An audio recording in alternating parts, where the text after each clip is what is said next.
যে দেশে 17 বছর লেখাপড়া শেষ করার পর যখন একটা ছেলে চাকরির জন্য আবেদন করতে যায়, সেখানে সেই বেকার যুবককে শুনতে হয় হাজারটা কথা। তখন তাকে শুনতে হয় যে অভিজ্ঞতা ছাড়া এখানে কোনো চাকরি দেওয়া হবে না। তখন আমার এই ছোট্ট একটি প্রশ্ন জাগে, 17 বছর আগে যদি মা আমাকে স্কুলে না পাঠিয়ে যদি একটা ওয়ার্কশপের দোকানে ভর্তি করে দিত, তাহলে আজ হয়তো আমি ওয়ার্কশপ ইঞ্জিনিয়ার হয়ে সেখান থেকে বের হতে পারতাম।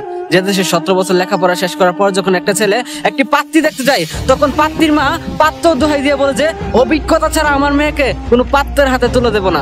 তখন আমার মনে হয় যে ছোটবেলা যদি স্কুল প্রতিষ্ঠানে ভর্তি না হয়ে যদি আমি একটা ব্যবসার জন্য কোনো চিন্তা করতাম, যদি ব্যবসার কাজে লেগে যেতাম, আজ হয়তো বা দালান কোটা ব্যাংক ব্যালেন্সের আমার কোনো অভাব হতো না। আসলে এদেশে সার্টিফিকেট আর 2 টাকার মধ্যে কোনো তফাৎ নাই। আপনি যদি একটু লক্ষ্য করেন তাহলে দেখতে পারবেন যে দেশে ঢাকা শহরে একজন রিক্সা চালক রিক্সা চালিয়ে মাসে 30 থেকে 40 হাজার টাকা ইনকাম করে, সে দেশে একটা গ্রাজুয়েট কমপ্লিট ছেলে একটা চাকরির জন্য সার্টিফিকেটটি হাতে নিয়ে এখান থেকে ওখানে ঘুরে, তাহলে তার সেই সার্টিফিকেটের কোনো ভ্যালুই দেখা যাচ্ছে না।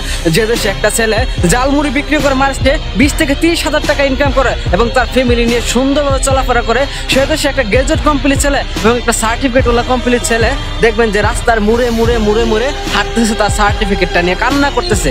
আমরা লক্ষ্য করলে দেখা যায় প্রতিনিয়ত সোশ্যাল মিডিয়াতে দেখা যায় যে তার সার্টিফিকেট গুলা আগুনে পুড়ে ফেলছে, কেউ সার্টিফিকেট গুলা ছিঁড়ে ফেলছে। কারণ কি জানেন? এর কারণটা কেউ পিছনে বুঝতে চায় না। কারণটা হলো গিয়ে কি জানেন? তার সার্টিফিকেটের কোনো ভ্যালু নেই, তার সার্টিফিকেট দিয়ে তার কোনো কাজ আসছে না। যে দেশে একটা সার্টিফিকেটের কোনো কাজ আসে না, সেই দেশে পড়ালেখা দিয়ে কি করবে? মানুষ পড়ালেখা করে তার সার্টিফিকেট দিয়ে একটা সময় একটা ভালো কাজ করবে। যখন সে তার ভালো কাজটা না পায়, তখন তার 17 বছর লেখাপড়াটা ব্যর্থ হয়ে যায়। সো একটা রিক্সা চালক যদি মাসে 40 হাজার টাকা ইনকাম করে, একটা জালমুড়িওয়ালা যদি মাসে 40 হাজার টাকা ইনকাম করে, সে দেশে পড়ালেখা করে কি লাভ? যদি বড় হয়ে একটা পাত্রীর জন্য তাকে অভিজ্ঞতার কথা শুনতে হয়, একটা কোম্পানিতে গেলেও তাকে স্কিলের কথা শুনতে হয়। তাই বলি রে ভাই, যতটুকু পড়ালেখা করছো এনাফ ইজ এনাফ।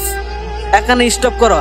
পারলে তুমি কোনো ব্যবসা করো অথবা কোনো কাজ করো, দেখবে তুমি একদিন এই কাজের মাধ্যমে, এই ব্যবসার মাধ্যমেই তুমি সাফল্যের চৌড়ায় পৌঁছাতে পারবে। কারণ আমিও এক জায়গায় সার্টিফিকেট গুলো হাতে নিয়ে চাকরির জন্য আবেদন করতে গিয়েছিলাম, সেখানে চাকরির পরিস্থিতি দেখে সেখান থেকে আমি ফিরে এলাম। আমার মনে অনেক হিট লাগলো সেখানকার পরিস্থিতি দেখে, তাই আমার মনের কষ্ট থেকে আমি আপনার কাছে কথাগুলো শেয়ার করলাম। সো আপনারা কাজ করেন, দেখবেন কাজের মাধ্যমে আপনারা আপনার লক্ষ্যে পৌঁছাতে পারবেন ইনশাআল্লাহ।